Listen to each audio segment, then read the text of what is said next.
이런 데서 평생 살았다는 게 참 불쌍하네요. 그 한마디가 모든 것을 무너뜨렸습니다. 집안의 공기가 멎은 듯 고요해졌고 어머니의 눈동자는 잠시 흔들렸습니다. 그동안 삼키고 눌러왔던 분노가 한순간 폭발했습니다. 당신이 날 때렸어? 소리는 크지 않았지만 그보다 더 큰 것이 무너졌습니다. 결혼 후 첫 장기 방문.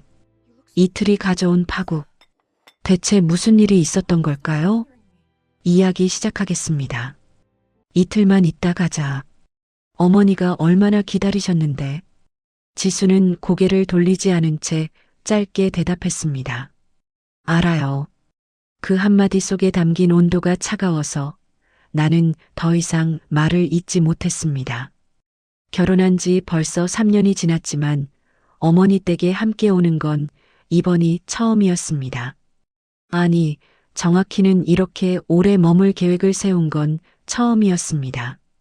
명절에도 점심 먹고 바로 돌아갔고 어머니 생신 때도 외식으로 대신했습니다. 지수가 불편해한다는 걸 알았기에 나는 차마 강요하지 못했습니다. 하지만 이번엔 달랐습니다. 어머니께서 전화로 말씀하시던 목소리에 힘이 없었고 통화 내내 기침을 하셨습니다. 혼자 사시는 게 걱정되어 찾아뵙겠다고 했더니 어머니는 마치 어린아이처럼 기뻐하셨습니다.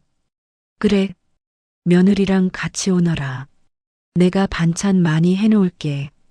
전화를 끊고 나서 지수에게 이야기했을 때 그녀는 한참을 말없이 있다가 결국 고개를 끄덕였습니다. 하지만 그 순간부터 집안 분위기는 미묘하게 무거워졌고 출발하는 아침까지 지수는 내내 시무룩한 얼굴이었습니다.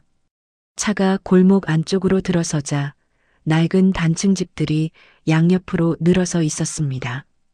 페인트가 벗겨진 대문, 비좁은 길, 전봇대마다 엉켜있는 전선들. 이곳은 내가 자란 동네였고 어머니가 평생을 사신 집이 있는 곳이었습니다. 지수가 작게 한숨을 내쉬는 소리가 들렸습니다. 여긴 정말 오래됐네요. 그 말투는 감탄이 아니라 한숨에 가까웠습니다. 나는 차를 세우고 짐을 꺼내며 애써 밝게 말했습니다. 옛날 동네라 그래. 그래도 정 많은 곳이야. 지수는 대답 대신 가방을 들고 천천히 내렸습니다. 대문을 열고 들어서자 어머니가 마당에서 우리를 기다리고 계셨습니다. 허리가 많이 굽으셨는데도 환하게 웃으며 손을 흔드셨고 그 모습에 나는 가슴이 먹먹해졌습니다. 왔구나, 왔어. 지수도 왔고. 어머니는 지수의 손을 잡으려 했지만 지수는 살짝 몸을 빼며 어색하게 웃었습니다. 어머니, 안녕하세요. 그래, 들어와. 방 다 치워놨다. 어머니는 우리를 안으로 안내하시며 연신 말씀하셨습니다. 방을 청소하느라 며칠 전부터 허리가 아팠다는 것, 이불도 새로 꺼내서 햇볕에 말렸다는 것, 지수가 좋아할 만한 반찬을 장만해뒀다는 것. 하지만 지수는 방 안으로 들어서자마자 표정이 굳었습니다. 낡은 장롱, 색바랜 벽지, 작은 창문으로 들어오는 희미한 빛, 그리고 오래된 집 특유의 습한 냄새. 나에게는 익숙한 것들이었지만 지수에게는 낯설고 불편한 것들이었습니다. 방이 좀 작네요. 지수가 중얼거렸습니다. 어머니는 그 말을 듣고 당황한 표정을 지으셨습니다. 그래도 이 방이 제일 넓단다. 내가 다 정리했어. 네, 고맙습니다. 지수는 형식적으로 대답하고는 짐을 구석에 내려놓았습니다. 그리고는 창문을 열려고 했지만 낡은 창틀이 잘 열리지 않았습니다. 몇 번 힘을 줘도 삐걱거리기만 할 뿐 창문은 꿈쩍도 하지 않았습니다. 나는 얼른 다가가 대신 창문을 밀어 열었습니다. 여기 오래돼서 그래. 조금만 참자. 지수는 아무 말 없이 창밖을 내다보았습니다. 그 뒷모습이 왠지 딱딱해 보여서 나는 더 이상 말을 붙이지 못했습니다. 어머니는 부엌으로 돌아가셨고 곧 밥상을 차리는 소리가 들렸습니다. 그릇 부딪는 소리, 냄비 뚜껑 여는 소리, 그리고 어머니의 작은 기침 소리. 나는 지수에게 다가가 조심스럽게 말했습니다. 이틀만 있으면 돼. 어머니가 많이 기다리셨으니까 조금만 이해해줘. 지수는 나를 돌아보며 한숨을 쉬었습니다. 이해는 하는데요. 솔직히 불편해요. 방도 좁고 공기도 습하고 화장실도 낡았고. 그 말에 나는 할 말을 잃었습니다. 틀린 말은 아니었으니까요. 하지만 그렇다고 어머니께 이 집이 불편하다고 말씀드릴 수도 없었습니다. 그래도 이틀만. 나는 다시 한번 속삭이듯 말했습니다. 지수는 고개를 돌렸고 나는 그녀의 얼굴에서 거부감이 가득한 걸 느낄 수 있었습니다. 저녁상이 차려졌습니다. 어머니는 온갖 반찬을 꺼내 놓으셨고 상 위에는 그릇들이 빼곡하게 놓였습니다. 된장찌개, 김치, 나물, 생선구이, 그리고 직접 담그신 장아찌까지 모든 것이 어머니의 손맛이었습니다. 많이 먹어라. 지수도 많이 먹고. 어머니는 연신 반찬을 권하셨지만 지수는 젓가락을 들지 않았습니다. 밥만 조금 떠서 입에 넣고는 반찬을 건드리지 않았습니다. 나는 눈치를 보며 어머니께 말씀드렸습니다. 어머니, 맛있어요. 오랜만에 먹는 집밥이네요. 그래, 많이 먹어라. 내가 새벽에 장 보러 갔다 왔다. 어머니는 기뻐하시며 내 그릇에 반찬을 더 얹어주셨습니다. 하지만 그 시선은 자꾸만 지수 쪽으로 향했고 지수가 음식을 먹지 않는 걸 보며 조금씩 표정이 어두워지셨습니다. 지수야, 입맛에 안 맞니? 아니에요. 그냥 배가 안 고파서요. 지수는 짧게 대답하고는 젓가락을 내려놓았습니다. 어머니는 더 이상 말씀하지 않으셨고 식탁 위에는 무거운 침묵만 흘렀습니다. 밥을 먹고 나서 지수는 방으로 들어갔고 나는 어머니와 함께 설거지를 했습니다. 어머니는 물에 그릇을 헹구시며 조용히 말씀하셨습니다. 지수가 불편해하는구나. 아니에요, 어머니. 그냥 피곤해서 그래요. 괜찮다. 내 마누라니까 내가 잘 달래야지. 어머니는 웃으셨지만 그 웃음 속에는 쓸쓸함이 배어 있었습니다. 나는 방으로 돌아왔습니다. 지수는 이미 이불을 깔고 누워 있었고 휴대폰만 들여다보고 있었습니다. 지수야. 왜요? 조금만 참아줘. 어머니가 많이 섭섭해 하실 것 같아. 지수는 휴대폰에서 눈을 떼지 않은 채 말했습니다. 알아요. 그래서 참고 있잖아요. 나는 더 이상 말을 잇지 못하고 불을 껐습니다. 어둠 속에서 천장을 바라보며 나는 불길한 예감을 지울 수 없었습니다. 이틀이라는 시간이 과연 무사히 지나갈 수 있을까? 아니면 이 집에서 무언가 돌이킬 수 없는 일이 벌어지는 건 아닐까? 밖에서는 어머니의 기침 소리가 들려왔고 옆에서는 지수의 차가운 숨소리만 흘렀습니다. 나는 잠들지 못한 채 긴 밤을 맞이했습니다. 새벽 5시 나는 희미한 소리에 잠에서 깼습니다. 대문 여닫는 소리였고 이어서 골목길을 걷는 발소리가 멀어져 갔습니다. 어머니였습니다. 나는 조용히 일어나 창문으로 내다보았습니다. 어두운 골목 끝으로 어머니의 작은 뒷모습이 사라지고 있었고 그 걸음걸이는 평소보다 더뎠습니다. 허리가 많이 불편하신 게 분명한데도 어머니는 새벽 시장에 가신 거였습니다. 옆에서는 지수가 깊이 잠들어 있었습니다. 1시간쯤 지났을까 다시 대문이 열리는 소리가 들렸습니다. 그리고 부엌에서 비닐봉지 소리, 물 흐르는 소리, 도마 위에 칼이 닿는 소리가 조심스럽게 울려왔습니다. 어머니는 우리를 깨우지 않으려 최대한 조용히 움직이고 계셨습니다. 나는 일어나 부엌으로 갔습니다. 어머니는 싱크대 앞에서 무언가를 다듬고 계셨고 옆에는 장바구니가 놓여 있었습니다. 싱싱한 채소, 생선, 과일, 그리고 고기까지. 장바구니는 무거워 보였고 어머니의 손은 차가운 물에 붉게 물들어 있었습니다. 어머니, 이 새벽에 시장 다녀오셨어요? 어머니는 깜짝 놀라 돌아보시며 웃으셨습니다. 아이고, 깼구나. 새벽 시장이 물건이 싱싱하잖니. 지수가 좋아한다는 거 다 사왔다. 허리 아프시다면서요. 제가 갈 걸 그랬어요. 괜찮아. 이 정도야 뭐. 너희 왔는데 뭐라도 제대로 해줘야지. 어머니는 다시 채소를 씻으시며 말씀하셨습니다. 그 모습을 보니 가슴이 먹먹했습니다. 어머니의 손은 거칠었고 손등에는 나이 든 사람 특유의 검버섯이 있었습니다. 하지만 그 손이 움직이는 모든 동작에는 정성이 담겨 있었습니다. 지수가 뭘 좋아한다고 하셨어요? 지난번에 전화했을 때 내가 말했잖아. 생선구이 좋아한다고, 나물도 좋아한다고. 나는 그 말을 기억하지 못했습니다. 어쩌면 무심코 한 말이었을 텐데 어머니는 그걸 다 기억하고 계셨던 겁니다. 이거 봐라. 고등어도 샀고 가자미도 샀어. 나물은 손수 데쳐서 무쳐야 제맛이 나거든. 어머니는 연신 장바구니에서 재료를 꺼내 보이셨고 그 모습이 마치 아이처럼 들떠 있었습니다.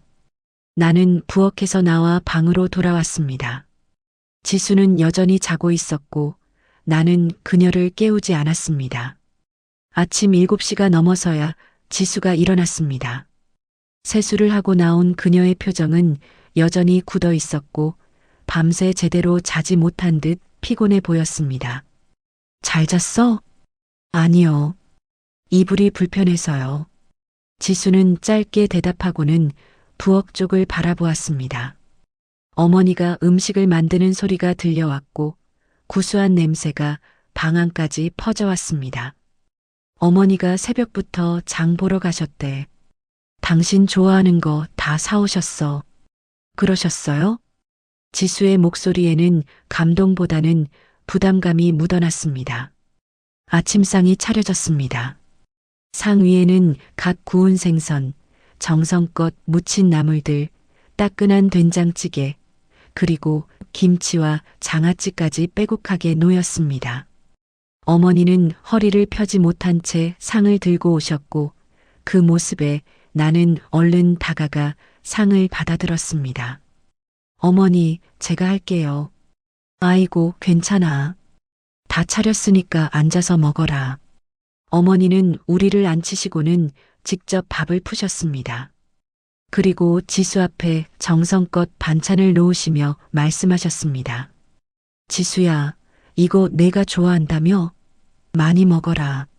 지수는 상을 내려다보았습니다. 그리고 잠시 망설이더니 젓가락을 들었습니다. 하지만 그 손은 반찬으로 가지 않았고 밥그릇만 만지작거렸습니다. 어머니는 직접 지수의 그릇에 생선 한 토막을 올려주셨습니다. 이거 먹어봐. 새벽에 산 거라 싱싱해. 네, 감사합니다. 지수는 젓가락으로 생선을 집었지만 입으로 가져가지 않았습니다. 그저 그릇 위에 올려놓은 채 가만히 있었습니다. 나는 눈치를 보며 어머니께 말씀드렸습니다. 어머니, 정말 맛있어요. 이렇게 정성껏 차려주시고. 그래, 많이 먹어라. 지수도 많이 먹고. 하지만 지수는 여전히 젓가락을 들지 않았습니다. 그리고 작게 속삭이듯 말했습니다. 저 아침은 별로 안 먹어요. 어머니의 표정이 순간 굳었습니다. 그래도 조금은 먹어야지. 내가 새벽부터 준비했는데. 죄송해요. 그냥 입맛이 없어서요. 지수는 젓가락을 내려놓았습니다. 그리고 밥만 조금 떠서 입에 넣고는 반찬은 전혀 건드리지 않았습니다. 나는 분위기를 바꾸려고 애썼습니다.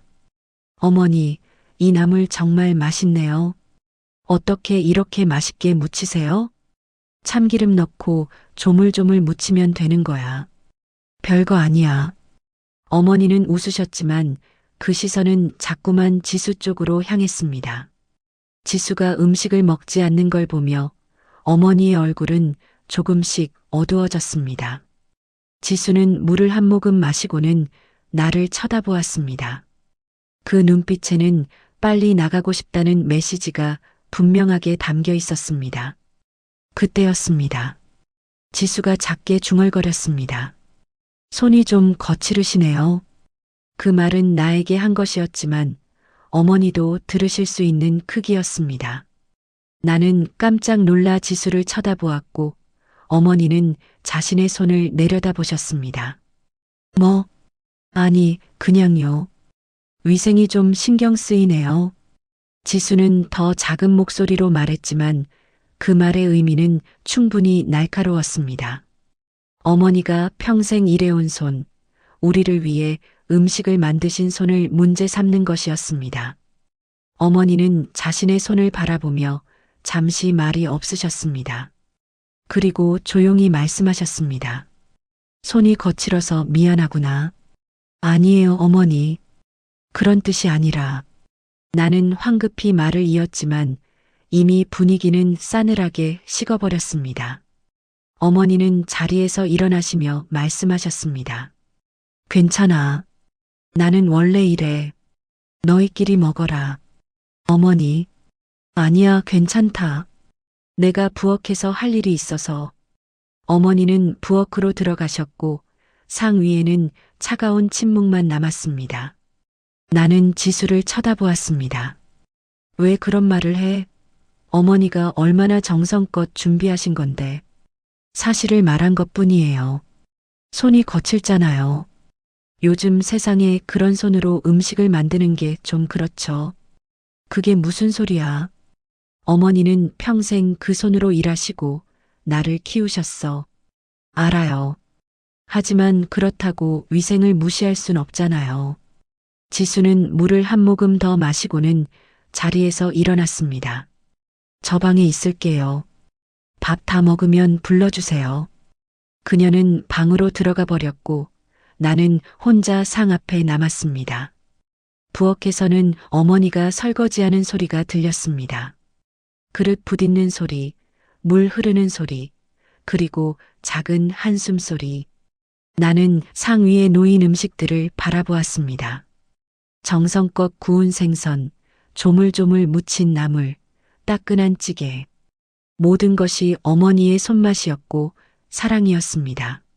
하지만 지수에게 그것은 낡은 문화의 잔재일 뿐이었습니다. 거칠은 손으로 만든 위생적이지 않은 음식, 감동보다는 거부감을 주는 것. 나는 젓가락을 들고 생선을 한 점 집었습니다. 입에 넣자 고소하고 따뜻한 맛이 퍼졌습니다. 하지만 목구멍으로 넘어가지 않았습니다. 가슴이 막혔기 때문입니다. 어머니의 정성과 지수의 거부감 사이에서 나는 어느 쪽도 선택할 수 없었습니다. 부엌에서 어머니가 조용히 기침하는 소리가 들렸고 나는 젓가락을 내려놓았습니다. 이틀이 너무 길게 느껴졌습니다. 점심때가 되었습니다. 어머니는 아침에 먹지 않은 반찬들을 다시 데우셨고 추가로 김치찌개를 끓이셨습니다. 부엌에서는 보글보글 끓는 소리와 함께 구수한 냄새가 퍼져나왔습니다. 나는 지수에게 말했습니다. 밥 먹으러 나와. 지수는 방에서 나오며 인상을 찌푸렸습니다. 또 먹어요? 아침도 제대로 못 먹었는데. 그래도 어머니가 준비하셨잖아. 알았어요. 지수는 마지못해 상 앞에 앉았습니다. 어머니는 김치찌개를 상에 올리시며 조심스럽게 말씀하셨습니다. 지수야, 이건 좀 먹어봐. 내가 매운 거 괜찮다고 했지? 네, 그런데 어머니. 지수가 말을 꺼냈습니다. 집이 좀 냄새가 나는 것 같아요. 어머니의 손이 잠시 멈췄습니다. 냄새? 네. 뭔가 오래된 냄새요. 습한 것도 그렇고. 나는 황급히 끼어들었습니다. 지수야, 그런 말은. 사실을 말하는 건데요. 집이 오래되면 냄새 나는 거 당연하잖아요. 어머니는 아무 말씀 없이 자리에 앉으셨습니다. 그리고 밥을 푸시며 조용히 말씀하셨습니다. 그래, 집이 오래됐으니까 미안하구나. 괜찮아요. 그냥 환기 좀 자주 시키면 될 것 같아요. 지수는 담담하게 말했지만 그 말투에는 배려가 없었습니다. 그저 불편한 것을 지적하는 손님의 태도였습니다. 점심을 먹는 동안 지수는 계속해서 불만을 쏟아냈습니다. 화장실이 낡았다는 것, 수도꼭지에서 물이 제대로 안 나온다는 것, 잠자리가 불편해서 허리가 아프다는 것. 어머니는 그 말들을 들으시며 그래, 미안하다만 반복하셨습니다. 사과할 일이 아닌데도 어머니는 계속 고개를 숙이셨습니다. 나는 참다 못해 입을 열었습니다. 지수, 그만해. 어머니가 들으시잖아. 왜요? 사실을 말하는 건데. 이 집이 불편한 건 사실이잖아요. 그래도 이건 어머니 집이야. 함부로 말하는 게 아니야. 함부로요? 저는 그냥 개선할 점을 말하는 거예요.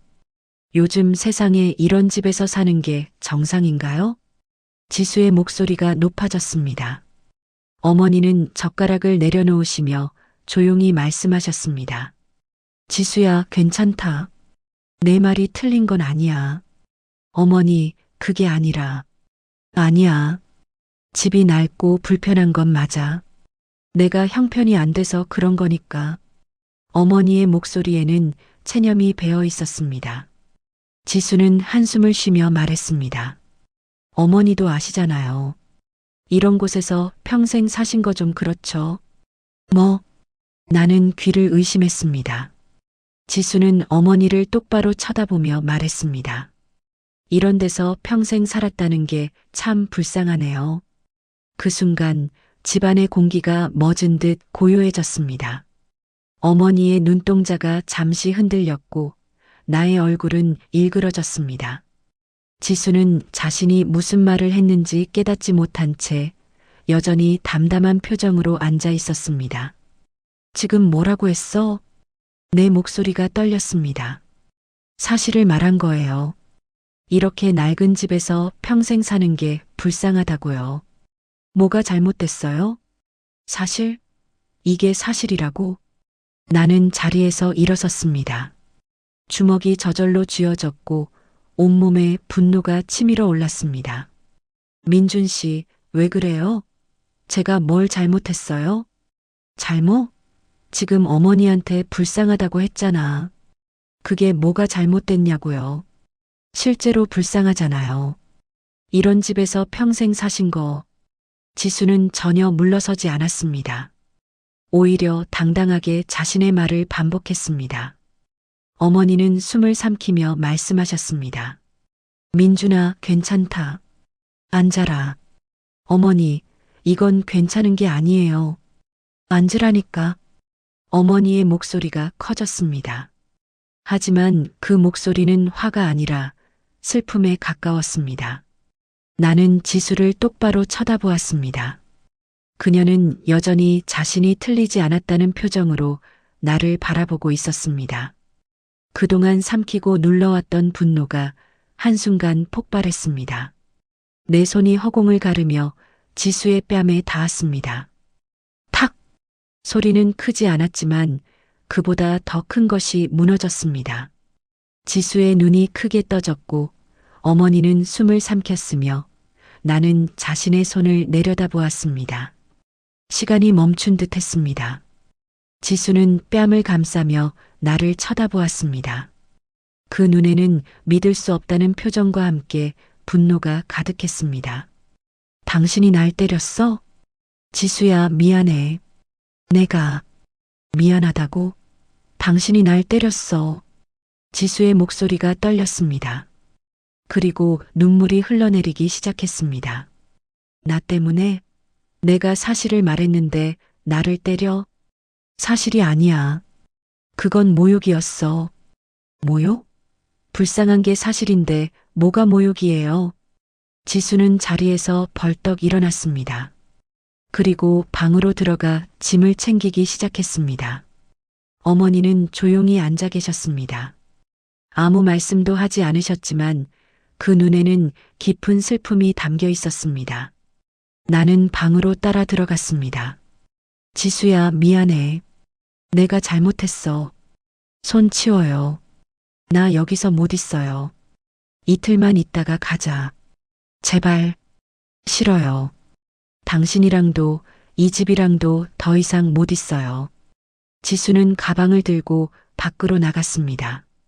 나는 그녀를 붙잡으려 했지만 어머니께서 나를 말리셨습니다. 민준아, 보내줘. 어머니, 보내주라니까. 며느리가 불편해하는데 붙잡으면 뭐하니? 어머니의 목소리는 떨리고 있었습니다. 지수는 대문을 열고 나갔습니다.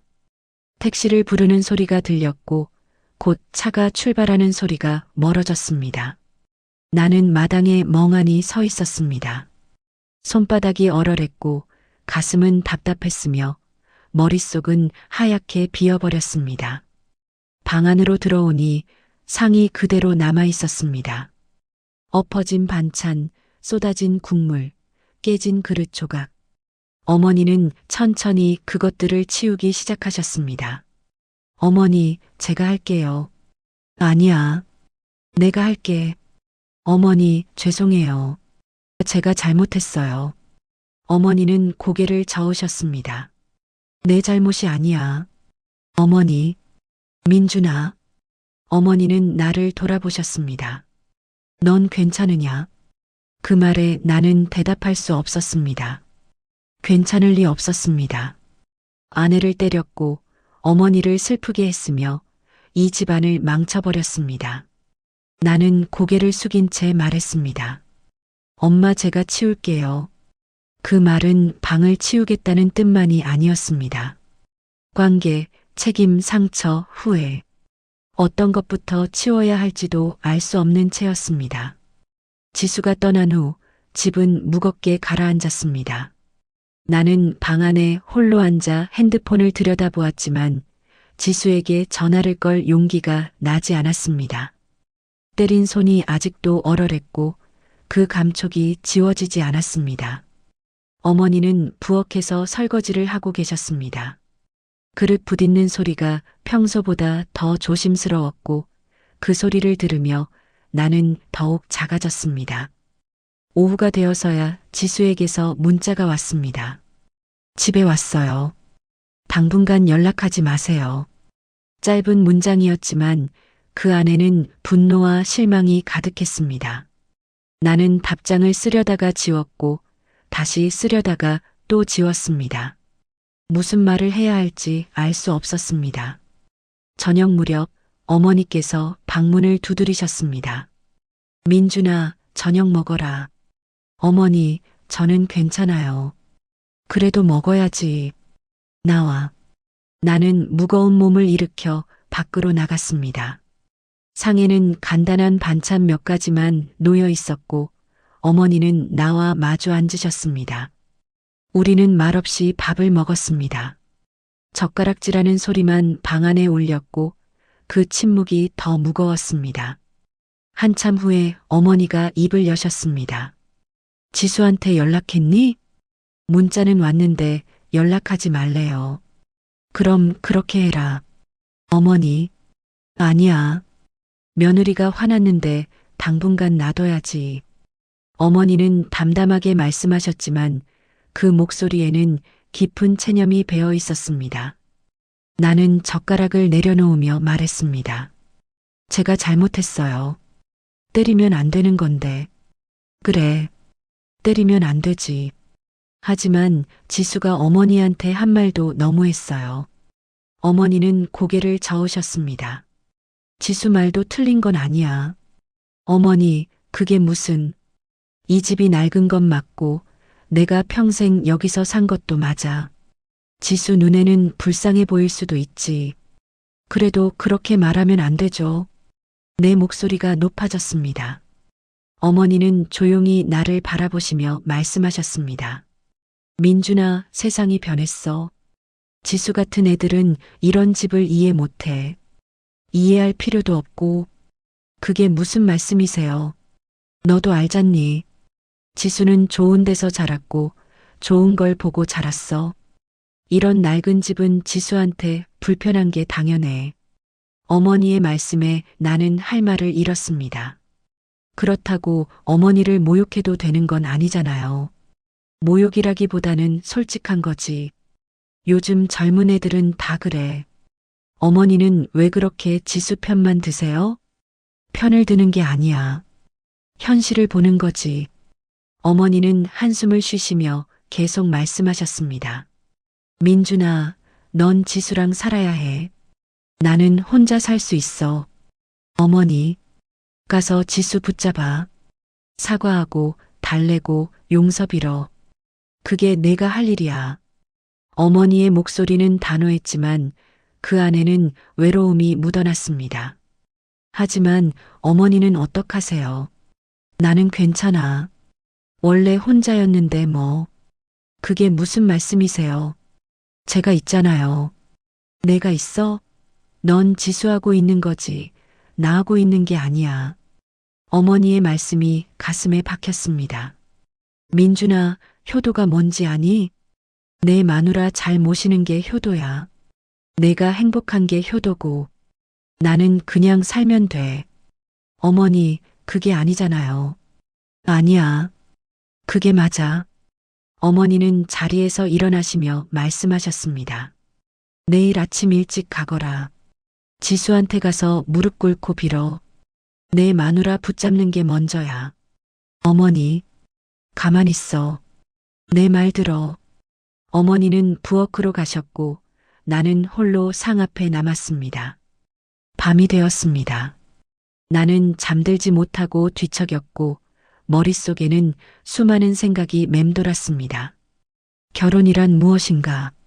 아내를 선택한 순간 어머니는 뒤로 밀려나야 하는가?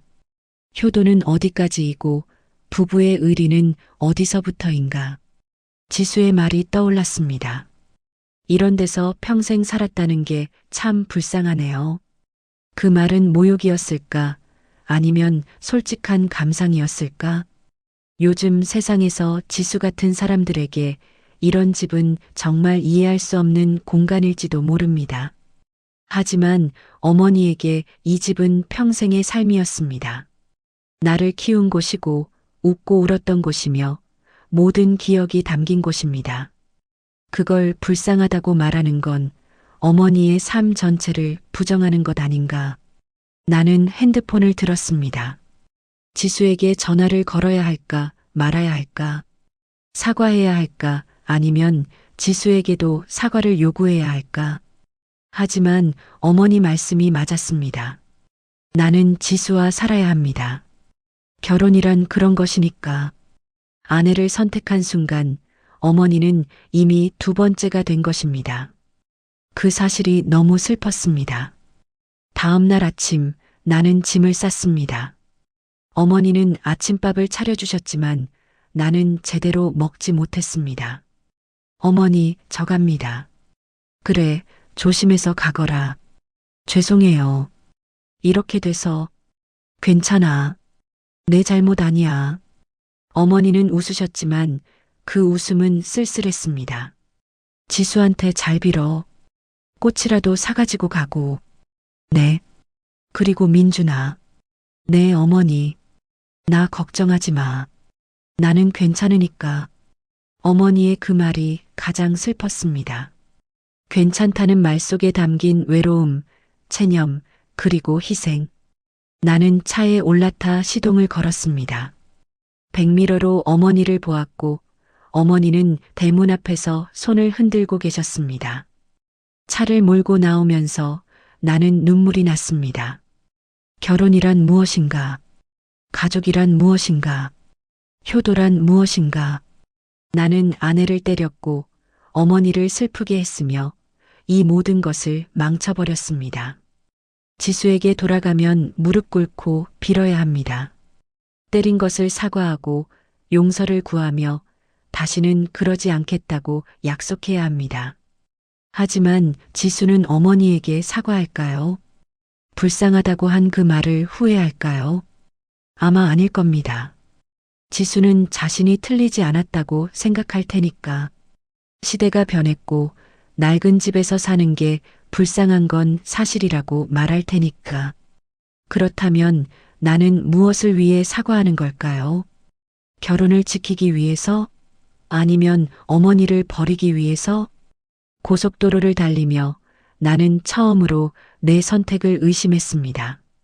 지수와 결혼한 것이 맞았을까? 이 여자와 평생을 함께할 수 있을까? 어머니를 두고 떠나는 이 길이 옳은 걸까? 대답은 나오지 않았습니다. 다만 한 가지는 분명했습니다. 이 결혼 속에서 나는 점점 작아지고 있다는 것, 그리고 어머니는 점점 멀어지고 있다는 것. 차는 계속 달렸고 나는 앞만 보며 운전했습니다. 뒤를 돌아보면 무너질 것 같았기 때문입니다. 집에 도착한 건 오후 늦은 시간이었습니다. 현관문 앞에 서서 나는 한참을 망설였고 손은 초인종 위에서 떨렸습니다. 사과할 준비는 되어 있었지만 용서받을 자격이 있는지는 확신할 수 없었습니다. 문이 열렸습니다. 지수는 차갑게 굳은 얼굴로 나를 바라보았고 말없이 비켜섰습니다. 나는 조심스럽게 안으로 들어갔습니다. 거실은 깨끗했습니다. 아무 일도 없었던 것처럼. 하지만 공기는 무겁게 가라앉아 있었고 그 침묵이 모든 것을 말해주었습니다. 지수야, 짐 정리하세요. 지수는 나를 쳐다보지도 않은 채 소파에 앉았습니다. 나는 가방을 내려놓고 그녀 앞에 섰습니다. 미안해. 정말 미안해. 그게 다예요? 내가 잘못했어. 때리면 안 되는 건데 변명의 여지가 없어. 지수는 여전히 나를 보지 않았습니다. 당신이 날 때린 순간 다 끝났어요. 지수야, 제발. 한 번만 용서해줘. 용서요? 그럼 당신은 날 용서할 거예요? 뭐? 지수가 나를 똑바로 쳐다보았습니다. 나도 사과할게요. 시어머니한테 심한 말한 거. 그건 내가 잘못했어요. 지수의 말에 나는 잠시 놀랐습니다. 사과를 들을 줄은 몰랐습니다. 그런데 당신도 알아야 해요. 나는 거짓말 안 했어요. 그 집은 정말 불편했고 시어머니 손은 정말 거칠었어요. 내가 느낀 걸 솔직하게 말한 것뿐이에요. 하지만 그 말투가 문제였다는 거죠? 알았어요. 다음엔 더 조심할게요. 그러니까 당신도 다시는 손 들지 마세요. 나는 무릎을 꿇었습니다. 지수야, 정말 미안해.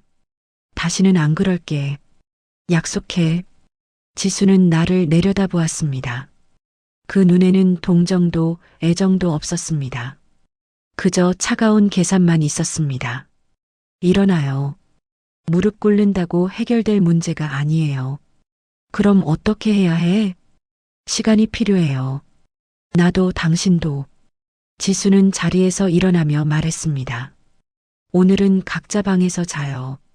당분간은 그렇게 하죠. 그녀는 안방으로 들어가 문을 닫았습니다. 나는 거실에 홀로 남았고 그 공허함 속에서 나는 무너졌습니다. 밤이 깊어갔습니다. 나는 소파에 누워 천장을 바라보았습니다. 어머니가 생각났습니다. 지금쯤 혼자 저녁을 드시고 계실까? 아니면 이미 주무시고 계실까? 어머니의 말이 떠올랐습니다. 내 마누라 잘 모시는 게 효도야. 그렇다면 나는 지금 효도를 하고 있는 걸까요? 아내에게 무릎 꿇고 사과하고 용서를 구하며. 하지만 왜 이렇게 공허할까요? 왜 이렇게 슬플까요? 며칠이 지났습니다. 지수와 나는 같은 집에 살면서도 거의 대화하지 않았습니다. 아침에 일어나면 지수는 이미 출근 준비를 하고 있었고 저녁에 돌아오면 각자의 방으로 들어갔습니다. 일주일쯤 지났을 때 지수가 먼저 입을 열었습니다. 민준 씨, 우리 이야기 좀 해요. 우리는 거실에 마주 앉았습니다. 지수는 차를 마시며 조용히 말했습니다. 나도 많이 생각해 봤어요. 우리 관계에 대해서 솔직히 말할게요. 시어머니 집에 다시 갈 자신 없어요. 지수야, 들어요. 나는 그런 환경에서 자라지 않았어요. 낡은 집, 불편한 시설, 그런 거 견딜 수 없어요. 그게 나쁜 건 아니잖아요. 그렇지만 어머니는 어머니고 나는 나예요.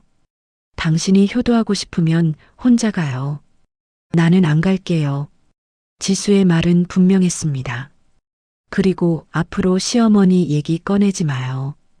그것 때문에 우리가 싸우는 거잖아요. 어머니 얘기를 하지 말라고? 네. 당신 엄마 일은 당신이 알아서 하고 나한테는 말하지 마요. 그게 서로를 위한 거예요. 나는 할 말을 잃었습니다. 지수야, 그건 가족을 외면하는 거잖아. 가족이요? 당신에게는 가족이지만 나한테는 시어머니일 뿐이에요. 나는 내 가족도 아닌 사람 때문에 불행해지고 싶지 않아요. 그럼 결혼이 뭐야? 우리가 가족이 된 게 아니야? 가족이 됐죠. 하지만 그건 나랑 당신이지 시어머니까지 포함하는 건 아니에요. 지수는 냉정하게 선을 그었습니다. 나는 현대적인 결혼을 원해요. 서로 존중하고 독립적이고 간섭하지 않는 관계. 시댁 눈치 보고 효도 강요당하고 그런 거 원하지 않아요. 그럼 나는 어머니를 어떻게 해? 그건 당신이 알아서 하세요. 돈 보내든 가끔 혼자 찾아뵙든 나는 상관없어요. 단지 나를 끌어들이지 말라는 거예요. 나는 무너졌습니다. 결혼이란 이런 것이었을까요? 사랑하는 사람과 함께하지만 각자의 가족은 각자가 책임지는 것. 어머니는 내 몫이고 장인어른은 지수 몫인 것. 하지만 그렇게 나누면 우리는 정말 가족일까요?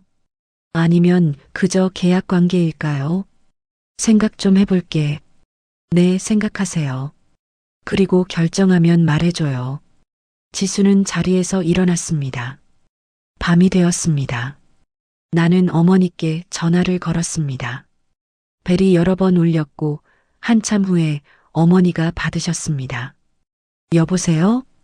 어머니, 저예요. 아, 민준이구나. 잘 있니? 네, 어머니는요? 나야 뭐, 그냥 그렇지. 잘 먹고 있어. 어머니의 목소리는 밝았지만 그 안에는 외로움이 묻어났습니다. 어머니, 죄송해요. 제가, 무슨 소리야? 지수랑은 잘 됐니? 네, 괜찮아요. 그럼 됐다. 넌 지수 잘 챙기고 나는 걱정하지 마. 네. 민준아. 네, 어머니. 나 혼자 잘 살 수 있으니까 너무 신경 쓰지 마. 알았지? 네. 전화를 끊고 나서 나는 울었습니다. 어머니는 혼자 괜찮다고 하셨지만 그게 진심일 리 없었습니다. 다만 아들이 편하기를 바라는 마음에 그렇게 말씀하신 것입니다. 나는 생각했습니다. 이 결혼을 계속하는 것이 옳은가? 폭력으로 선을 넘은 나 자신을, 모욕으로 선을 넘은 아내를, 그리고 그 사이에서 상처를 삼킨 어머니를 버리는 것이 더 큰 죄인가? 아니면 붙들고 사는 것이 더 큰 고통인가? 대답은 나오지 않았습니다. 다만 한 가지는 분명했습니다. 나는 지금 치우고 있습니다. 관계를, 책임을, 상처를, 후회를 하지만 무엇부터 치워야 할지 알 수 없었습니다. 오늘 이야기는 어떠셨나요? 괜찮으셨다면 구독과 좋아요 꼭 눌러주세요. 영상 보시고 느낀신 감정, 생각과 의견 댓글로 함께 나눠주세요. 여러분의 한마디가 누군가에게 큰 위로가 될 수 있습니다. 모두 행복하세요. 그럼 다음 이야기에서 또 만나요.